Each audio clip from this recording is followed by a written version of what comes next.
Well, just 2 days ago, it was all about the pomp and circumstance of the 81st Midsummer Classic. Tonight, it's just baseball, and this one counts as well.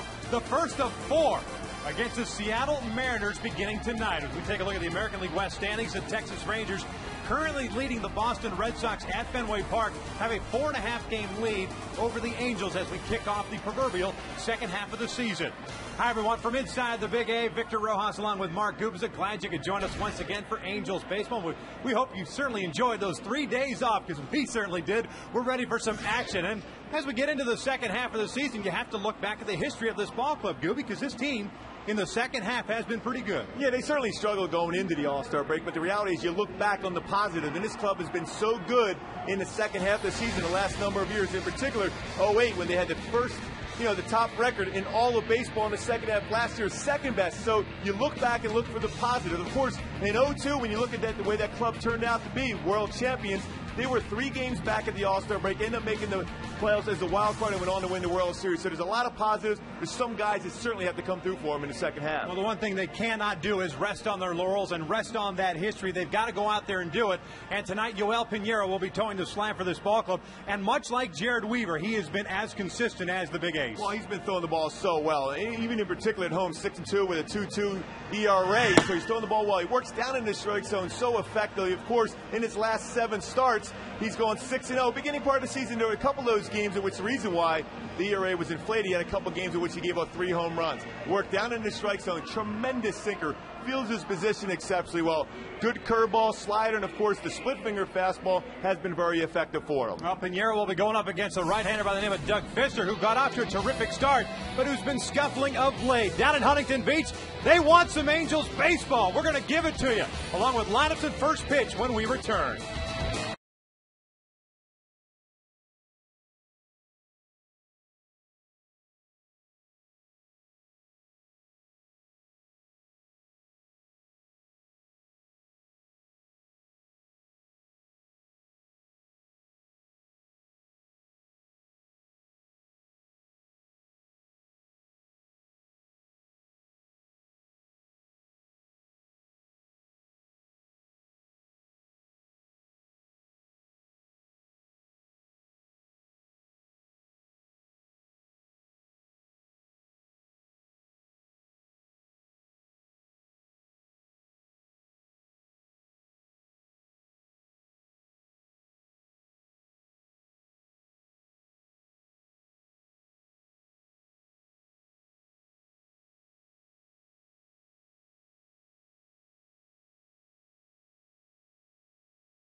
Angels Baseball is brought to you by Howard's, official superstores of Angels Baseball. Nobody beats Howard's. By the all-new 2011 Hyundai Sonata. Visit your Southern California Hyundai dealers today. And by Shakey's Pizza. Who has the most leadoff home runs in baseball history? Go to Shakey's.com/trivia. Well, we're just about ready for some Angels baseball to kick off the proverbial second half of the season. What actually is game number 92 for the Angels, who come into this one at 47 and at 44. This game, as always, is presented in nonsensical high definition by Time Warner Cable. Wow, new word you brought out. Cloudy, dark skies up above, which is kind of odd, but hopefully the rain will hold off. There was some rain down in South County. If you take a look at the Seattle Mariners lineup, Don Wakamatsu. Mariners at 35 and 53. Run out Ichiro leading things off at right. Sean Figgins at second base. Franklin Gutierrez at center. Jose Lopez at third base. Milton Bradley's the DH. Justin Smoke, the recently acquired first baseman, is over at the first base. Michael Saunders in left. Rob Johnson doing the catching. And Jack Wilson. Who is this Jack Wilson of which we speak? It's always been Josh Wilson every time these two teams have met. But that starting nine will be facing the right-hander and sinker baller Yoel Pinheiro. Yoel pitches so well, particularly in this ballpark. 6-2 mark, a 2.22 ERA. And very good. The last 7 starts, 6-0. The fastball settles in around 88, 89, down in the strike zone. That curveball, very effective. Slider, split finger fastball, does a great job as far as negating the running game. And he has 2 tough ones at the top of the order for the M's. Well, whenever Pinheiro's on the mound, you talk about the sinker ball. You've got to talk about the defense. In the outfield, you got Rivera, Hunter, and Abreu from left to right. On the infield, Franzen and Ibar on the left side. Kendrick and McAnulty at first base. And Jeff Mathis doing the catching this season. And, of course, the middle infielders for the Angels are going to be so busy during the course of this game. Eric Ibar gets about 7 to 8 ground balls a game with Pinheiro on the mound. And, of course, Howie Kendrick over the second base is going to be busy with ground balls himself, particularly for those left-handed batters that roll over the ground ball and an occasional double play, which those two have been fantastic.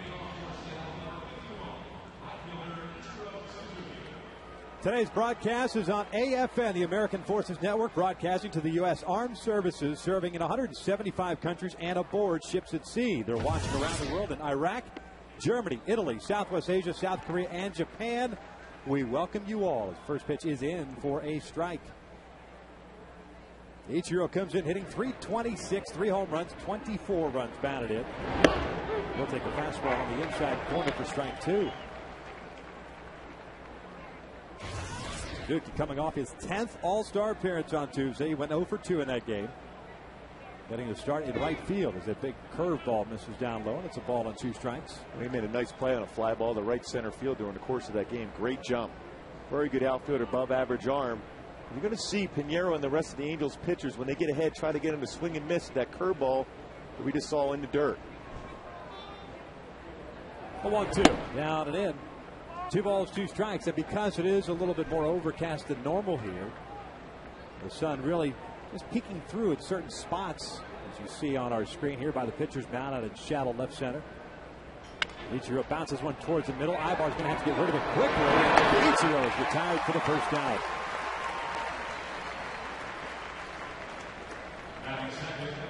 A good job by Eric Ibar as far as covering some ground. A slow chopper by Ichiro, who runs so well out of the batter's box, makes the play, gets out of the glove, and fires across to get him. Ichiro, as he's swinging, he's already running down the line.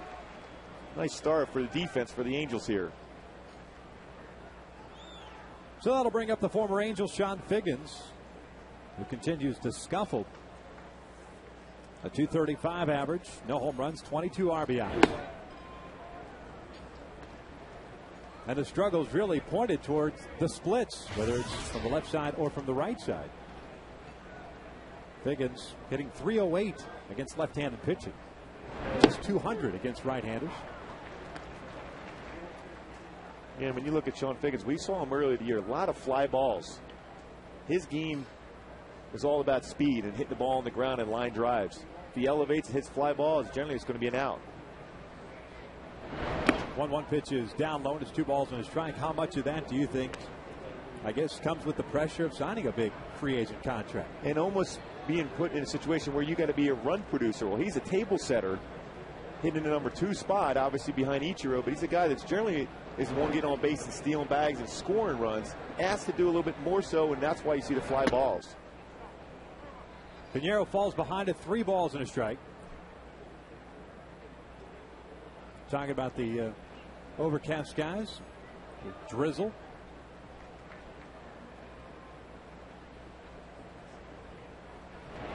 Figgins takes a strike. There's that 2-seam fastball. And when you get that type of reaction from a left-handed batter, that tells you you've got the 2-seamer working, at least here in the early going. Yeah, because you're frozen because you think that ball is going to be off the plate inside.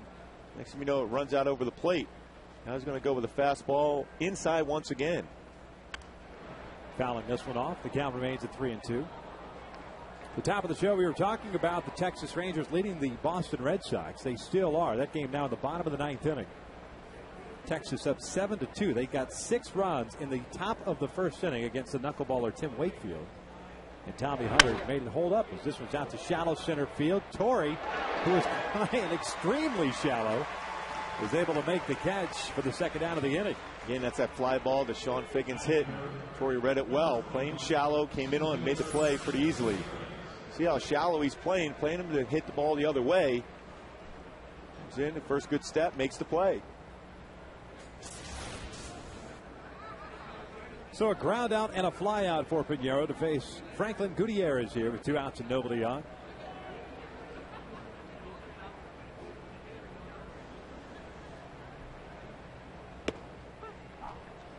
Gutierrez has been struggling a little bit. We've seen his batting average dip down to 256, 8 home runs and 36 runs batted in. That has been the Achilles heel of this Mariners ball club this year. The offense in general. That pitch is cut on and miss, and it's 0-2. I mean, everyone picked them coming into the season because of the fact that at that point they had Cliff Lee with him and Felix Hernandez, a great 1-2 punch. But the offense wasn't there last season and certainly not this year either. 0-2. Swing and a miss. Down goes Gutierrez. It's a 1-2-3 inning for Pinheiro. We head to the bottom of the first with the Angels coming up. We are scoreless and just underway.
Dewey at DH, Juan Rivera in left field, Paul McAnulty getting the start at first base with Kevin Franzen at third, Jeff Mathis doing the catching to the Angels for those 2 runs. And we'll see how they do this evening against Doug Fister, guy who got off to a terrific start for the Seattle Mariners. But his last win was May 14th. The fastball not overpowering, 86 to 90 range, curveball, slider, and a changeup. Throws a lot of strikes and keeps the ball down. Second start of the year for Fister against the Angels. Zybar swings the first pitch and fouls it off. He got a no decision back on May the 8th. Working 7 innings, giving up 3 runs, all earned on 8 hits.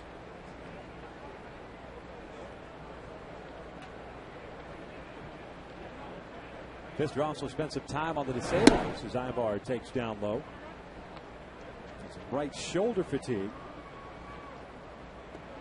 Like you pointed out, last 6 games, just 0-3 and a 4.82 after being among the league leaders in ERA to start the season. It's 2 balls and a strike on the Angels' leadoff man, Eric Ibar. Has been on a little bit of a tear of late. His overall batting average, .283, 3 home runs, 16 RBIs. He had a pretty good series against the Oakland Athletics, 5 for 11 in that series. As he swings and chops this one through on the right side, and the leadoff man is on board with a base hit. As we take a look at the defense behind Fister, you've got Saunders, Gutierrez, and Ichiro from left to right in the outfield. Jose Lopez, Jack Wilson, Sean Figgins, Justin Smoke from third to first. Rob Johnson doing the catching. Of course, Jack Wilson, like Eric Ibar, because of the sinker ball pitcher, will be extremely busy at shortstop. The guy that has a lot of range and makes that spectacular play, but he, on occasion, though, will make that mistake on the routine play. Howie Kendrick takes a breaking ball for a strike. Howie's hitting .273 on the year, 7 home runs, 52 RBIs.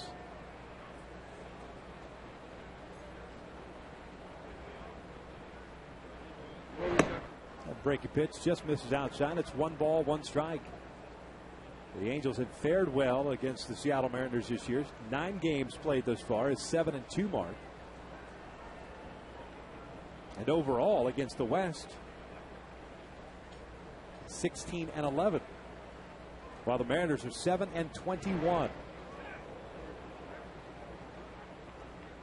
See right there, Fister, a pretty good move to first base, not particularly quick. Settles in around a 1-3-1 to 1-3-4 range to the plate. It's a normal time going there. Generally, you want to be around 1-2 to 1-2-5 per second to be able to give your catcher a better opportunity to throw at a would-be base stealer.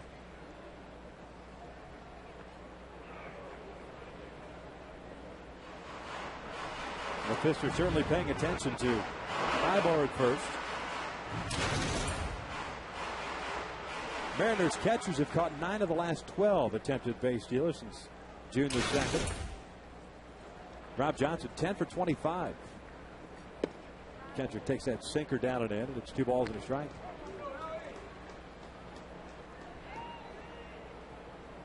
Certainly a count where you might see some action for the Angels in this situation. I think you're going to see Mike Scioscia be more aggressive, even though this is not necessarily a running team per se like he normally would have. A lot more power in the lineup. I think you're going to see some more action. On the ground, softly hit. Going to be a tough play for Lowe. Low throw is dug out by Smoke. And Kendrick is retired for round number 1 with Ibar advancing to second. Well, Lopez made a nice play on that one. Generally, when it gets by the pitcher there, you're going to think in line it's going to be an infield hit, but made the bare hand scoop and throw all in one motion. Low throw, but Smoke able to pick it at first base. You see the next moment will show, able to get it underneath there and still in the same run in action make that strong throw across to get him at first base. Biggest key to that, of course, is making sure you've got that clean grip on the baseball. And even though the throw was down low, Smoke is known for a pretty good glove at first base. So 1 out. Here's Bobby Abreu. Ibar now in scoring position. Fister steps off for a moment. Bobby, like Ibar, had a pretty good series against the Oakland A's. 5 for 11 himself. Being mired in the stretch in which he had just 3 hits and 32 at-bats as he takes a breaking ball. We take a look at our Hyundai keys to the game. I think the key for the Angels in general, not only in this game but the second half, is Matsui and Abreu go back to the future. Go back in the fact that they've proven themselves to be great run producers, and they need them not only tonight but the rest of this second half. But look for them to get the swings going today, going the other way if need be. Breaking ball. This is down low, and it's 1 ball, 1 strike.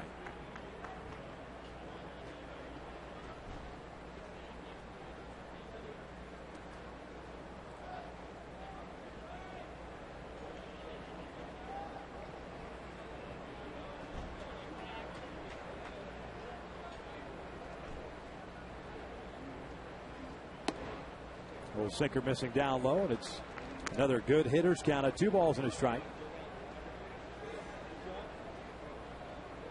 Fister, 26 years of age, out of Merced, California. Former 7th round pick in 06 by Seattle. Got to the big leagues for the first time last year, getting 11 games, 10 starts under his belt. Bobby drills one out to deep left center field, tailing away from Gutierrez. That's going to play off extra bases. Igar is going to come in and score easily as Abreu stops at second with an RBI double. Angels up 1-0. That approach need be in the second half, in particular this game here for Bobby Abreu. That fastball, especially when you face a right-handed sinker ball like that, you're going to have to drive the ball the other way because the sink action goes to the outer part of the plate. Even though this pitch was slightly elevated, but still able to crush that ball. Inside-out swing for Bobby, which is so important for this club to become that run producer that we've so seen and accustomed to throughout his career. It's his 21st double and his 48th RBI.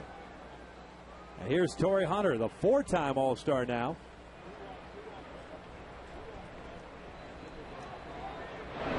He'll take a little breaking pitch upstairs for ball one.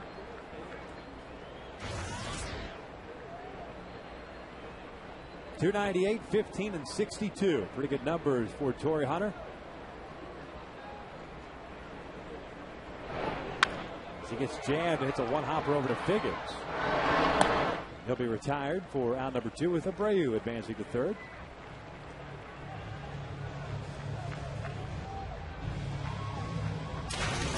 So 2 outs now, 1 run in, and Abreu at third. Hideki Matsui will step in.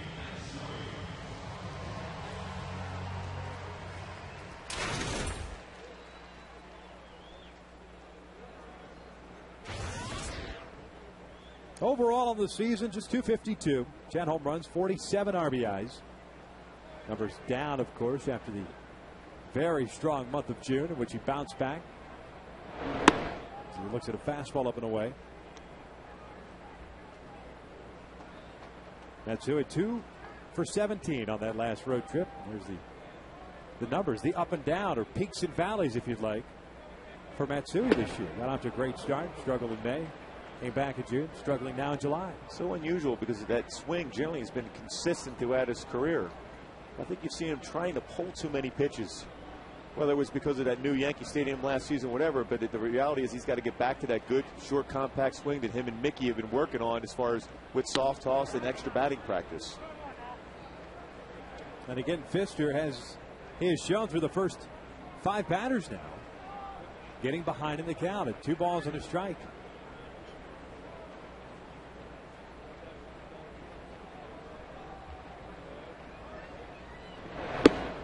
Now one in at the knees, 2-2. It certainly looks like he's reluctant to throw anything towards the middle part of the plate. He's either going the inside corner or the outside corner. Doesn't trust his velocity on the fastball to challenge hitters with it. And he's going to go into fastball in the inner half. Matsui rolls this one over to Figgins. He's got it cleanly. Retires to DH, but the Angels strike first. They get a run on a couple of hits. Abreu with the RBI double, and after 1 complete, Angels up 1-0.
18 in attendance will receive a free Torrey Hunter mesh jersey courtesy of Chevy. One of the most popular giveaways of the year. So order your tickets today at angelsbaseball.com. Today they gave away the big All-Star banners commemorating the 3 All-Star games played here at the Big A. The last, of course, being on Tuesday. 3-1 National League. How about that? Who would have thunk it as Lopez gets into one to deep left field. Rivera's back, and that's off the wall. Lopez jogging into second with a double.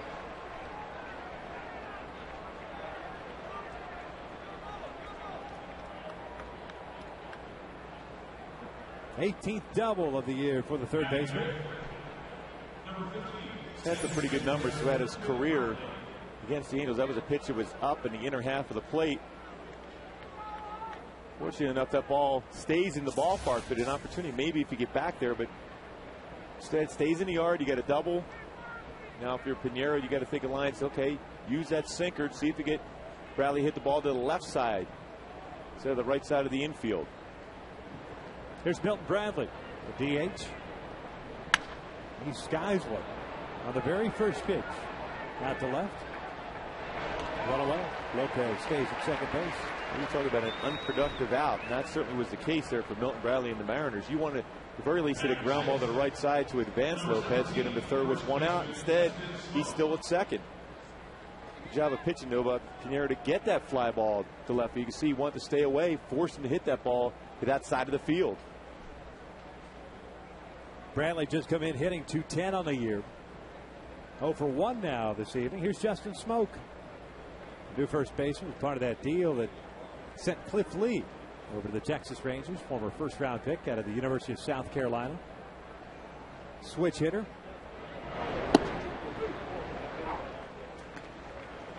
Mariners getting a couple of first-rounders, or former first-rounders, Smoke. Right-handed pitcher Blake Bevan, Dallas native, then, of course, a couple of other minor leaguers. But Smoke was the key to it. As Mariners looking for some offense, and some would argue that they've got more in return for Cliff Lee than what they gave away in acquiring him last year. Well, that's one of those situations where, you know, half full glass, half empty. But it's a situation here where I think Justin Smoke has a chance to become a very good player. Switch hitter with power, very good glove at first.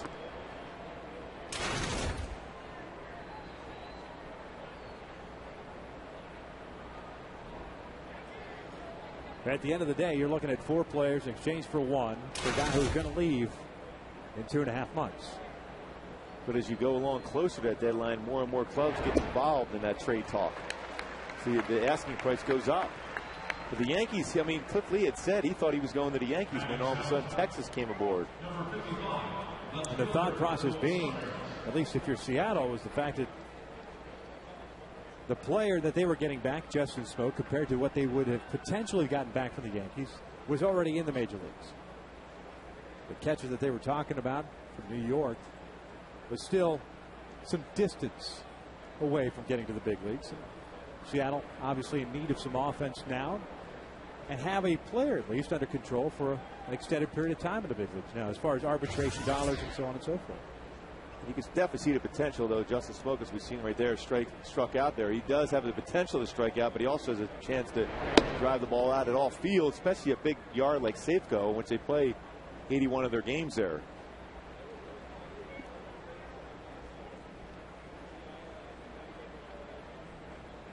Straight across the board as far as offensive categories, it's been a struggle for the Mariners as Saunders takes outside with a breaking pitch.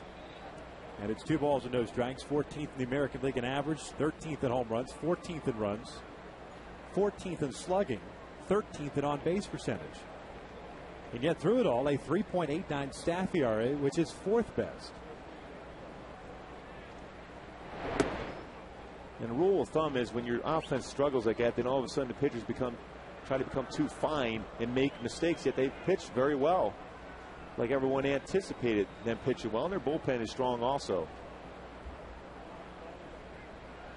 Beach balls come onto the field out in right field, so waiting for the stop and play. Jose Lopez chatting up Eric Ibar, just chilling out at second base after the leadoff double. Bradley a fly ball to left, Smoke a punch out. 2 strikeouts so far for Pinheiro, having allowed the 1 hit.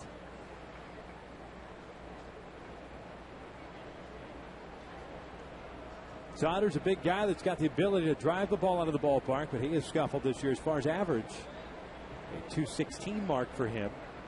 7 home runs and 21 RBIs. 3-0 on the corner, 3-1.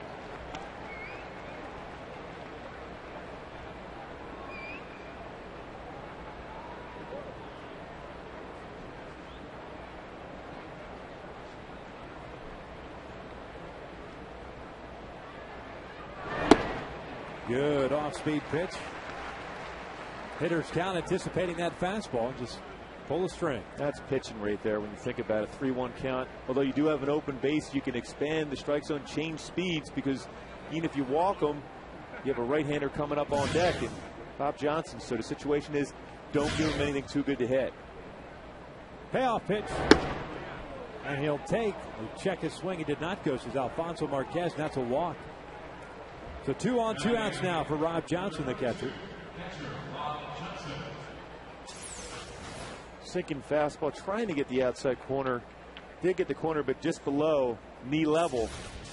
But still a good spot, especially when, like I said, you had the open base. You have an opportunity to make him swing at your pitch.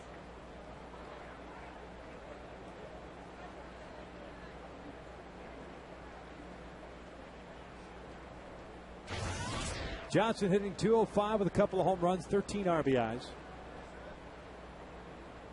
Takes a fastball for a strike.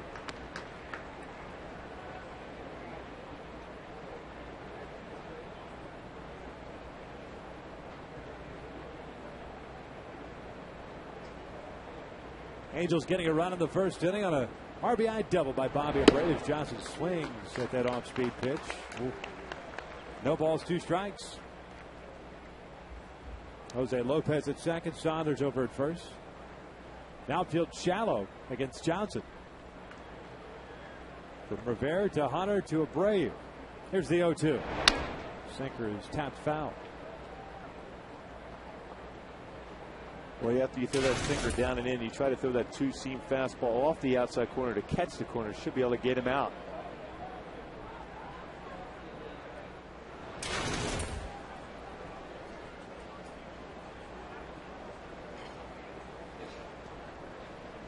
Another 0-2. Missed outside with a breaking pitch. 1 ball, 2 strikes.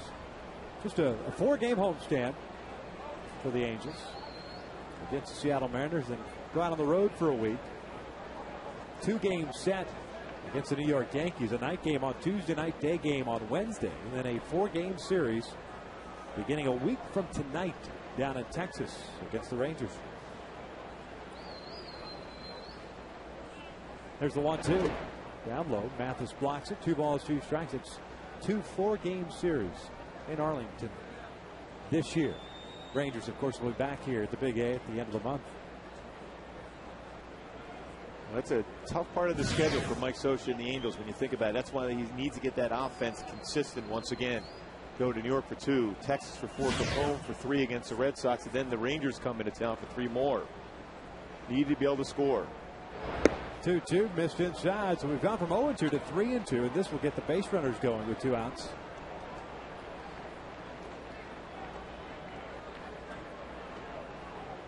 Rob Johnson really making sure that there is no dirt in his spikes before digging in against Pinheiro. Well, he could be quicker when he hits a ground ball here. Payoff pitch, and he swings and fouls it at the plate. Mathis can't hang on to it. Either that or he's a masochist and just enjoys pain. Adrian Beltre, same thing. He crushes his spikes when he has a bad swing. So all he was doing it in the All-Star game, which he got struck out, I think, on 3 pitches.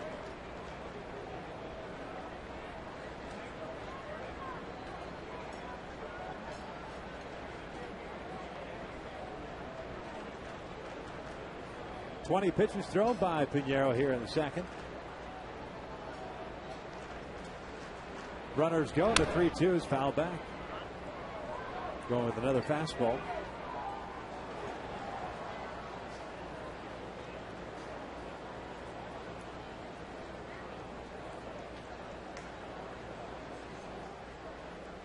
We see that great sink action from Pinheiro with the fastball.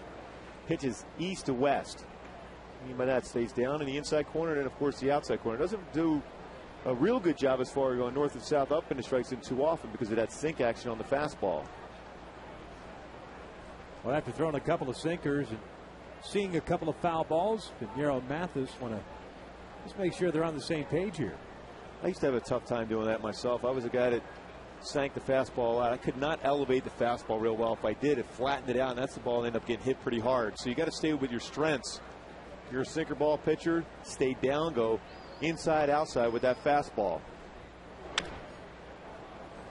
And again with a fastball, it's tapped foul.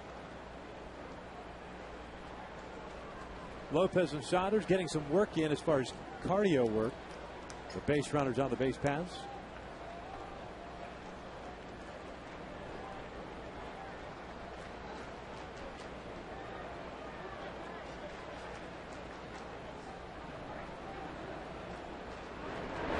This one chopped over to third. Franzen's got the high bouncer. McAnulty digs it out of the dirt for the third out of the inning. We get to the bottom of the second with the Angels up 1-0.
To start the second against Doug Fister.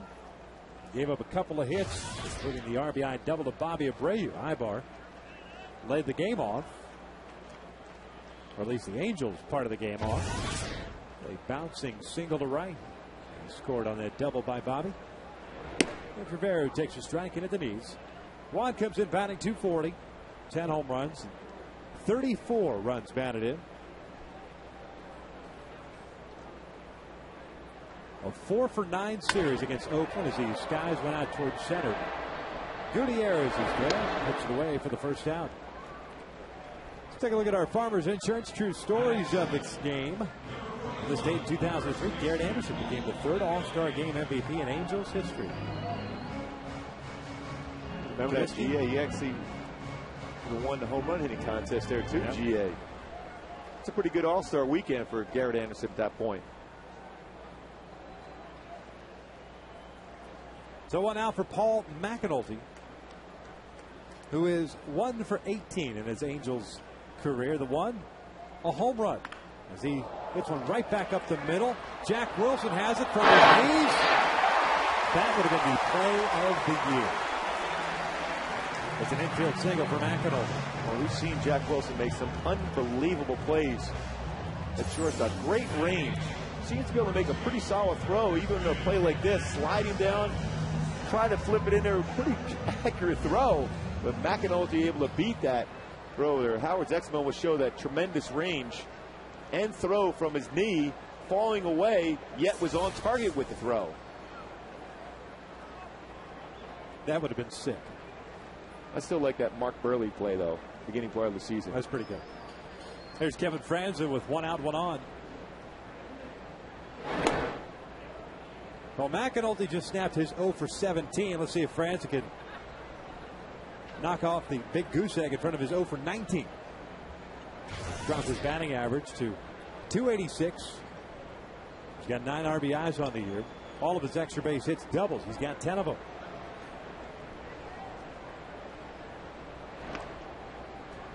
Doug Fister paying close attention to Paul McAnulty over at first. He's thinking in line of a possible hit and run. Franzen handles the bat very well as far as the hit and run situation. He'll take a strike on the inside corner.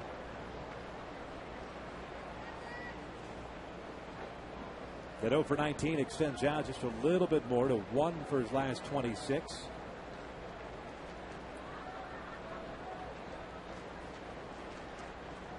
And where he was getting pitches on the outside part of the plate,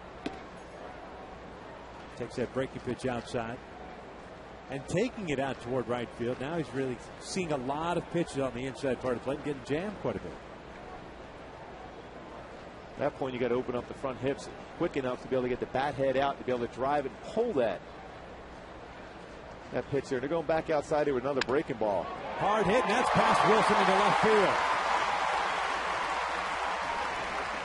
So no more goose eggs for McAnulty and Kevin Franzen. 2 on, 1 out here for Jeff Mathis. Off-speed pitch that ran over the middle part of the plate. Franzen made Fister pay for his mistake. He wanted this curveball on the outside corner. Ran right down the middle and elevated above the belt. On Exmo will show how that pitch did not get any kind of a break to a backup break on that curveball. Well, you get a great view of the rotation of a pitch, particularly on either a curveball or slider, especially when it's not breaking where you want to if you're on the hill.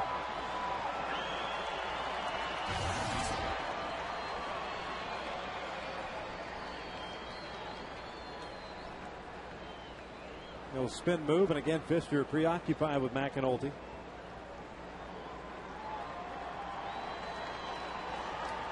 Mathis still trying to get back on track. He's coming off the disabled list.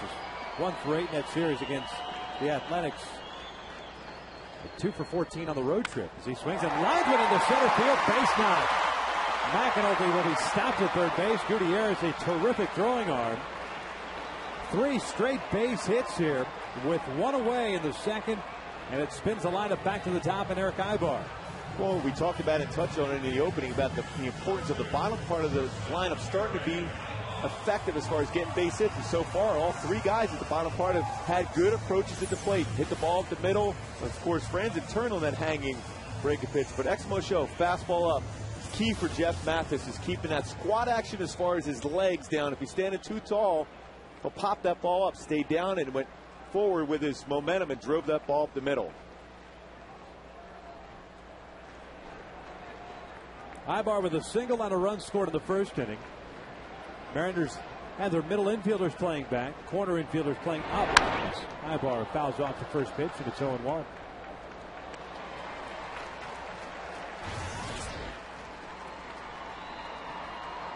Lopez actually playing at the cut of the grass at third base, while Smoke, the first baseman, playing just behind Mathis.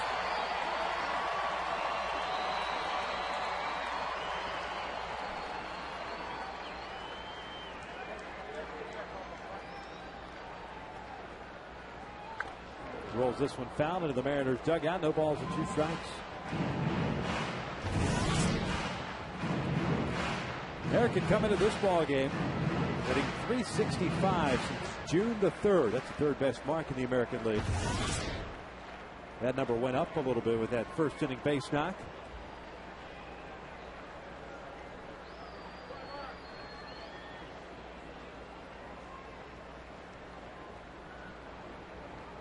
The 0-2. And that is ripped into right field. Ichiro will play it on a hop. McAnulty will score. Franzen on his heels will score. It is 3-0 Angels. Pretty good read by Franzen as far as going on contact. It looked like Ichiro was caught in between hops. Didn't think that Dino Evil was going to send Franzen home. One of the best, most accurate arms in baseball in Ichiro, but the reality is Franzen good read and is able to score this second run of this inning. Well, Fister all of a sudden not fooling a whole lot of guys. 4 straight base hits, and Ibar picks up his 17th and 18th RBIs. See, he thought about charging that and then coming in, but the short hop like that, McAnulty goes back where you're supposed to do, and that just in case it was caught, but Franzen right behind him.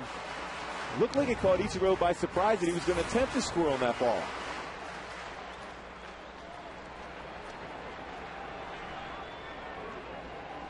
There's Howie, who rolled out to Lopez in the first inning, so he's 0 for 1.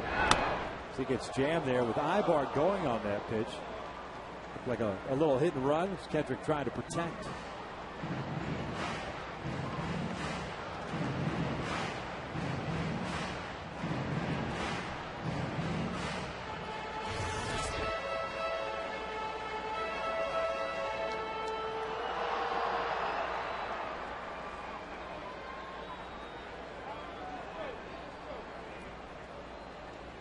Six hits already for the Angels. Third to first move. Ibar not biting. Again, Fister's not overpowering, and if his fastball is elevated at all, it's going to be hit hard.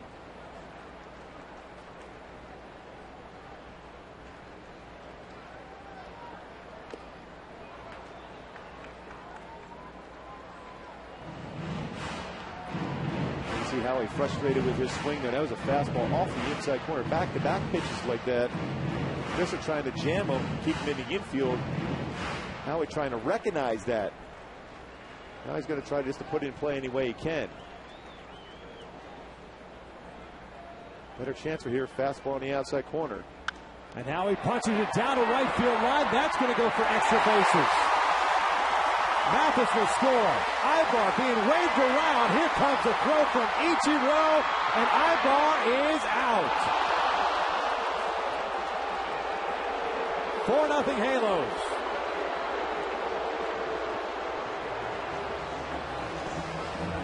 Again, that's one of those pitches. If you're Doug Fister, you see a batter swing back-to-back pitches on the inside part of the plate, looking bad on those swings. And all of a sudden you go fastball on the outside corner, and Howie's able to punch it in the right field for a double. But this time Ichiro, one hops to throw to the plate, and is able to get Ibar.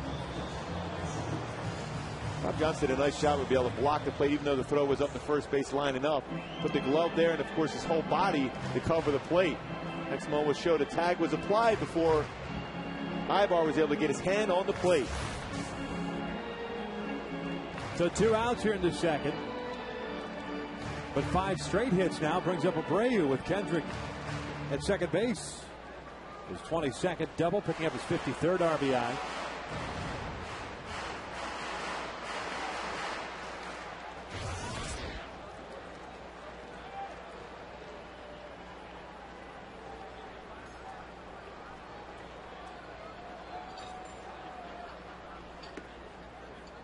Bobby takes a strike.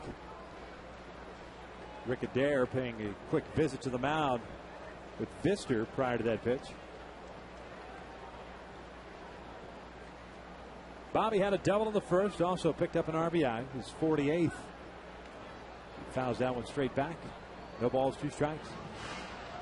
Boy, Doug Fister lives and is successful when he's around the knee level with whether it's his changeup or fastball, but a number of these pitches have been up about belt high. Doesn't have enough giddy up on that fastball or deception on the changeup to get outs with that pitch.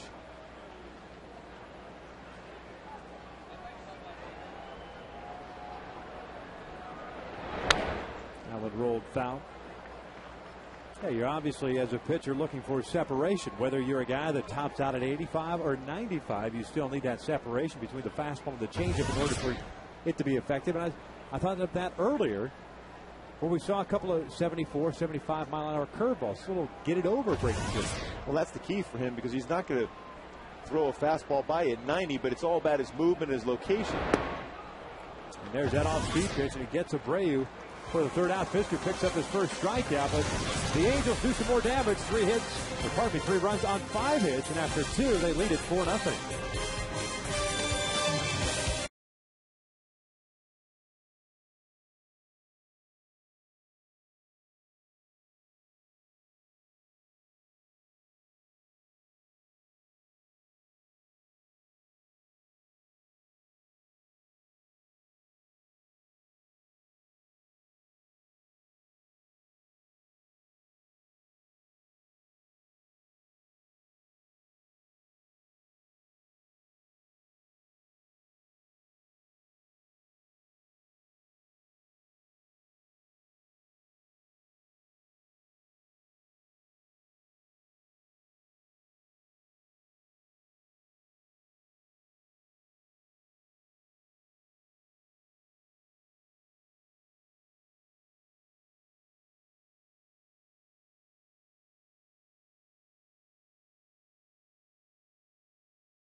It is a cooling feeling.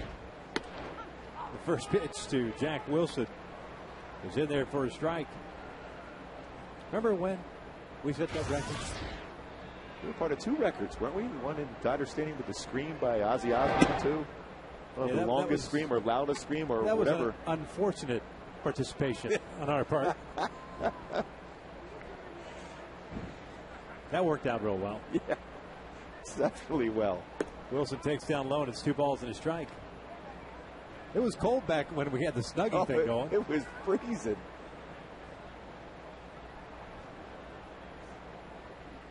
Two one pitch. Jack Wilson pops it up. Left side of the infield. Franzen dealing with that cool breeze all of a sudden. It's blown into the ballpark here with the overcast skies. Makes the catch, and there's out number 1.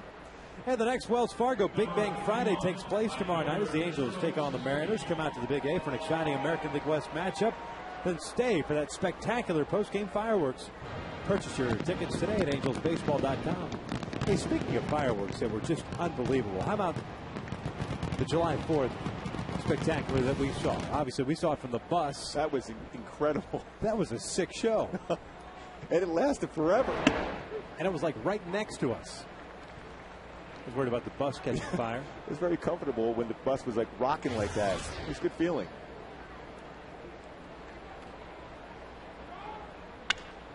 This one hard hit, but to Howard Chase, he drops it, regroups it. Throws out Ichiro, who's been retired twice now on ground outs. 2 outs. They had a chance at second base when it was a shorter throw over there, obviously, for Howie over to first base. But that ball was hit extremely hard on that slow breaking ball by Pinheiro. But Howie got the glove on it, went down to the ground, and was able to make that throw to get Ichiro, keep him off the bases.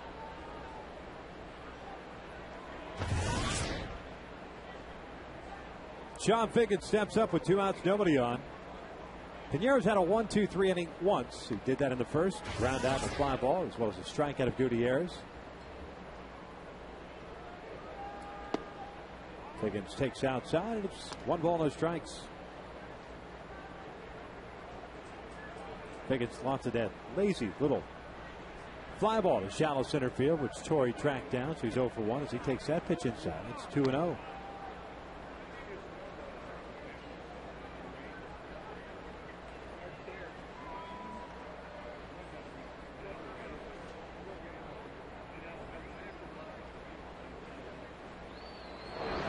This one yanked down into the right field corner, hit pretty well. Abreu got a good jump on it near the wall, and he will track it down.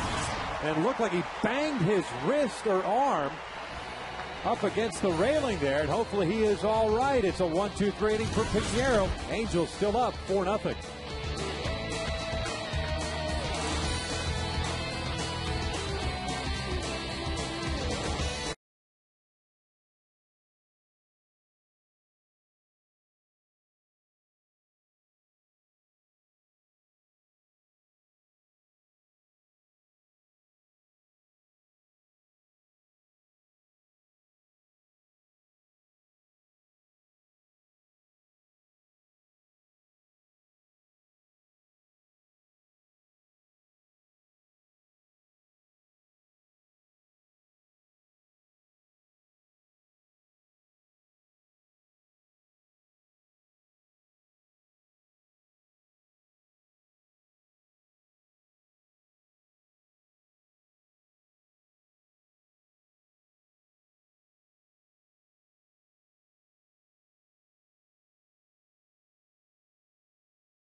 Leads things off. The Angels up 4-0. Torrey grounded out. Sean Figgins in the first inning, so he's 0 for 1.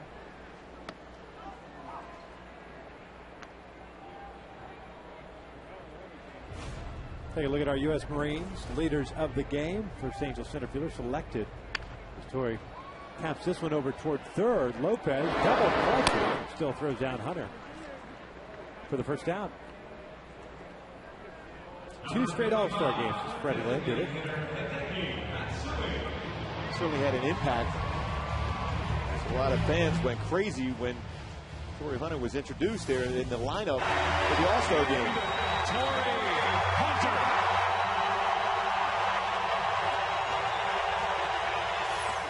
That was pretty loud, but this is fun watching who was up next, and that was A-Rod got introduced, and he got booed rather loudly himself. This one fouled off into the seats on the third base side. And it is 0-1. Not that I noticed that or anything, Victor. It was fun. It was a good moment between Torrey and A-Rod. He was sitting there. The difference between the loud cheer and then the extremely loud booing. Like night and day? Yes. And of course, A-Rod had a big bow to it too. So it was a lot of fun to see those two guys together. Well, of course, about 9 other Yankees being introduced after that. Always fun.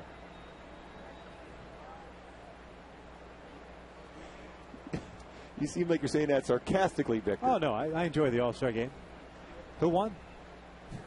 Did it count this time? Yes, the other leg won. Matsui swings and misses. He goes down for out number 2 in the second punch out for Fister, and all of a sudden he's got that changeup working. Well, that's a key pitch for him. Like I said, it doesn't overpower you with the fastball. His ability to use that circle changeup to get the hitters out in front of that swing to be an effective pitch. The differential in the speeds between the mid-70s and that upper 80s, low 90s.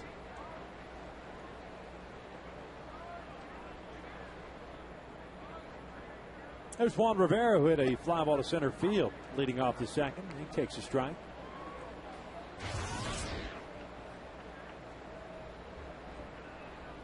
Fister faced 5 men in the first inning, 7 in the second, looking for his first 1-2-3 inning. 0-1 pitch. Fastball on the corner, 2-2.